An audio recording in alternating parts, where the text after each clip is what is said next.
بے روزگار روزگار کی تلاش میں ہے، لیکن یہ ایک بڑا اہم سوال ہے کہ انتخاب معاش کیسے کیا جائے۔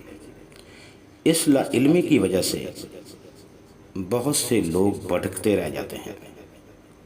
ہم اپنی بات کا آغاز علامہ اقبال مرحوم رحمۃ اللہ علیہ کے اس شعر سے کرتے ہیں: شاید یہ زمیں ہو کسی اور جہاں کی، تو جس کو سمجھتا ہے فلک اپنے جہاں کا۔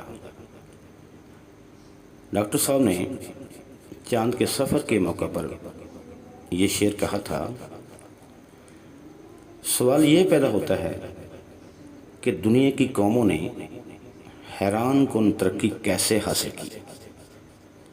ایک اور شعر میں علامہ ڈاکٹر اقبال مرحوم رحمۃ اللہ علیہ نے اس کی درست نشاندہی کی ہے: قوت افزنگ از علم و فن است، عزم آتش چراغش روشن است۔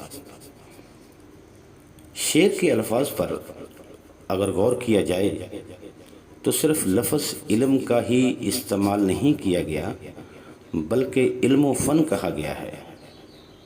گویا کہ کسی فن کا سیکھنا قوموں کی ترقی کے لیے بہت لازمی ہے۔ آج کل کے اس مشینی دور میں اگر نوجوان مشینوں سے ربط پیدا نہیں کریں گے تو نہ ہی بے روزگاری ختم ہو سکے گی اور نہ ہی ملک و قوم ترقی کر سکیں گے۔ کسی بھی ملک و قوم کی ترقی کے لیے انسانی قوتوں کی صحیح منصوبہ بندی بہت ضروری ہے۔ ترقی یافتہ قوموں نے اپنے بچوں کی تعلیم و تربیت پر بہت توجہ دی ہے، کیونکہ تعلیم ایک بہت ہی اعلیٰ و عرفہ مقصد ہے۔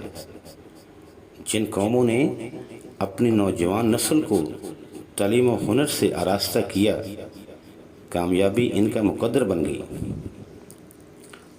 نوجوانوں کو تعلیم و ہنر سے آراستہ کرنے کے ساتھ ساتھ ان کو اپنے ذریعہ معاش کا انتخاب کا بھی پورا حق دیا جائے۔